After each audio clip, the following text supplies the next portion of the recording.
ভাবছি ওই ছেলেকে স্কুলে পাঠিয়ে দিয়ে ভাবছি আমি জামা কাপড়গুলো আগে কেচে ফেলি। জলটা ধরে নিয়েছি, আগে জলটা ঘরে তুলে নিয়ে তারপরে এখন জামা কাপড় কাচতে চলে এসেছি।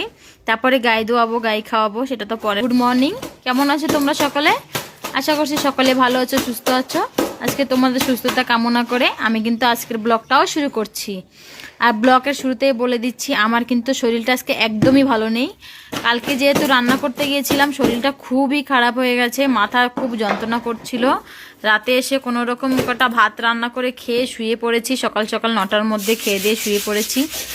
এত জোর মাথা যন্ত্রণা করছিল কি বলবো, এখানে মানে লোকের আওয়াজ, রান্না বান্না, অনেক গরম লেগে গেছে আর খুব মাথা যন্ত্রণা করছিল। তাও দেখো মাথায় তেল দেখেই জানতে পারছো তোমরা কতটা তেল দিয়েছি আমি। রাতে খুব তেল দিয়ে জল দিয়ে মিক্স করে মাথা দিয়ে শুয়েছিলাম, আবার সকালে ঘুম থেকে মোটে উঠতে পারছিলাম না। তারপরে আবার কতখানি তেল জল দিয়ে ঘুম থেকে উঠে এই যে আবার আমার নিত্যকর্ম স্টার্ট হয়ে গেছে। দেখো আমি এখনও কিন্তু সমস্ত কাম, সকালে যে সমস্ত কাম থাকে সমস্ত কিন্তু কমপ্লিট করে ছেলেকে স্কুলে পাঠিয়ে দিয়েছি।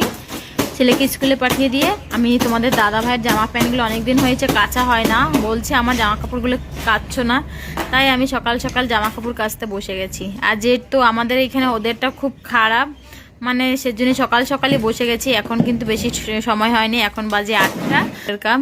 কিন্তু এখনই আমি গায়ের গোবরগুলো ফেলছে আমাদের ভাইগিনা মশাই, ও ফেলছে, ও রোজ দিন আমাকে করে দেয়, জিনিসটা একটু হেল্প হয়ে যায় আমার এখানে। আর এখন আমি জামা কাপড়গুলো কেচে নিচ্ছি।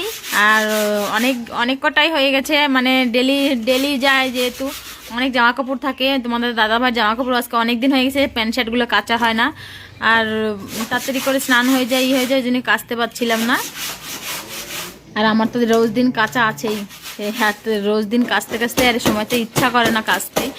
কালকে যেহেতু সকাল সকাল অল্প কিছু জামা কাপড়, বাচ্চাদের 2-3টা জামা কাপড় কেচে স্নান করে ফেলেছিলাম সকাল সকাল, যেহেতু ওদের বাড়িতে যাবো তাই আজকে কয়টা জামা কাপড় নিয়ে বসে গেছি তোমাদের দাদা ভাইটা।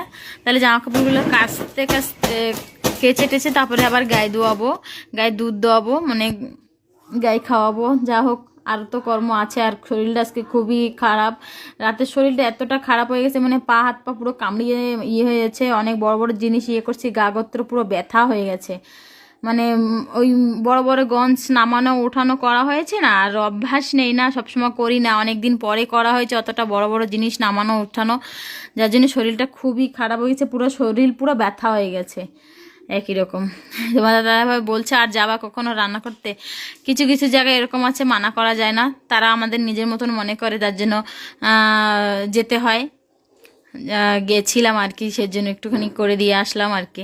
এখন বাড়িতে এসে, আর বাড়িতে আমার প্রচুর কাম থাকে না, অনেক ফ্রি মানুষ আমি তো, ততটা ফ্রি না, ফ্রি থাকলে একটু বসে, ফ্রি মানুষের এত অসুবিধা হয় না। যে পাশের বাড়ি বৌদি, ওর কিন্তু অতটা কাম নেই আমার মতন গাই গরু নেই, ওর কিছুই নেই, ও ফ্রি আছে।